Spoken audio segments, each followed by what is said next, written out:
See, you have to have, especially right now, especially some of you younger people that are out there, you have to have a vision of eternity. Once you get a glimpse of eternity, you just know you're walking it out down here. And you'll walk it on up, you know. That's why we can sing about heaven coming down. That's why we can see heaven come down. That's why we can see into different realms, because we've seen there. And so you go back to this whole scenario with Daniel, starting in chapter 7, and what happens is the Ancient of Days shows up in the midst of the turmoil of his vision. You know, visions can create turmoil in you. And the Ancient of Days shows up. Now, I want you to grab hold of that, because we're in a very strategic time where God is giving us revelation that was given. Think about William Tell in Pennsylvania. He had revelation. He knew what God wanted. He knew, William Penn, William Tell. That was somebody else. William Penn.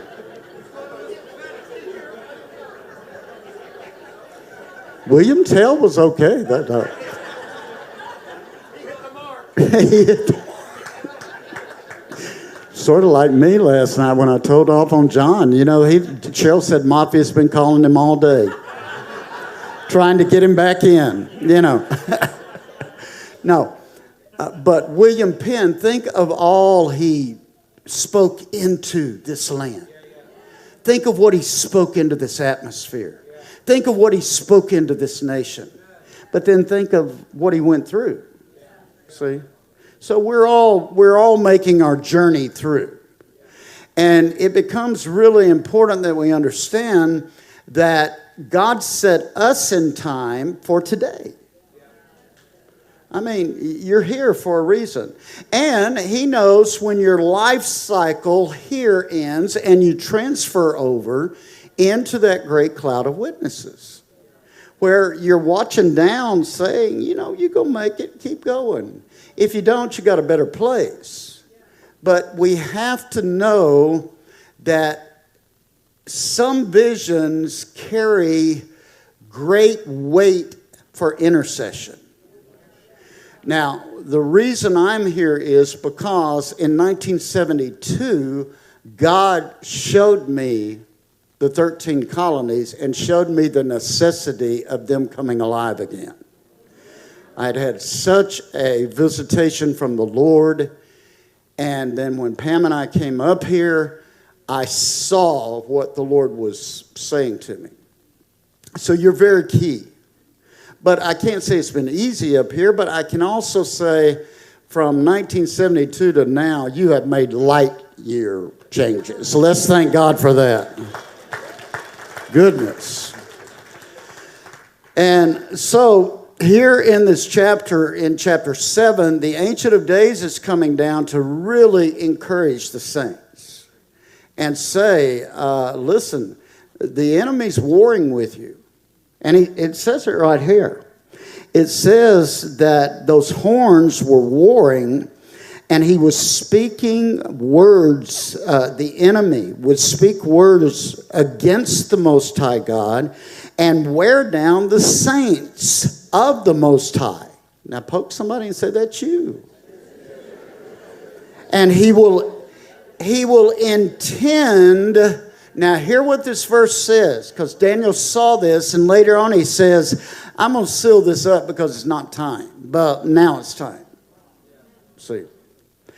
And he will intend to change the times and the laws.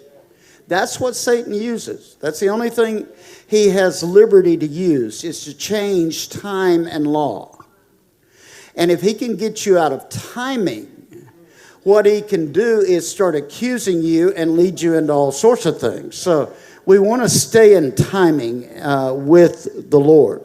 And they'll be given into his hand for a time. 2 times and a half a time. 3 1/2 years. And from that, they're going to come out and be able to be seated in a new way. Now say that out loud. You're being seated in a way you've never been seated. What you're going through is reseating you. And that's important. Now, and that's why being here in these 13 colonies becomes so important, and that's why we need to understand this era of war. And even though we have all been through such warfare, and the enemy's tried to wear down our mind, our thinking process, remember, he will speak to you so much that he wears your brain down. And he will wear down and even cause your heart to fail if he can do it. But in that, we are in an era where God is strengthening us. So remember that, what he's doing. I love what Amanda came up here and shared about David. It's just time to cut certain heads off of the enemy. Because what's happening with us is a headship war. Who will rule? How will they rule? And we're going through this time of realignment, and the first thing he's realigning is each one of us personally. And for the Lord to tell me, I'm going to give you a gut I'm going to give you a gut of iron and a backbone of steel. He said, I'll realign you. Doesn't matter how old you are. Doesn't matter how frail you feel. It's your spirit that withstands your infirmity. It's not your body. And what happens is the enemy tries to get your spirit so wounded that it can't withstand the thing that's trying to weaken you.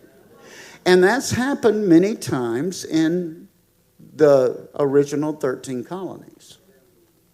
And I remember a word I gave at Peter and Tricia, and I think the team has led an intercession over that word about how God would come through, just like he's doing right now, and Amanda would end up in Charleston to really set a new course in this nation.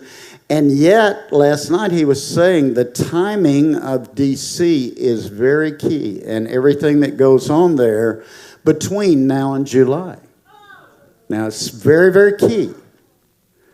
And I don't travel, I don't say as much, but I'm saying that here.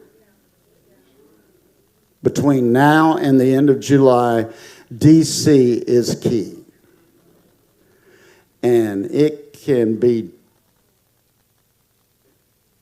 turned the way the Lord wants it to be turned.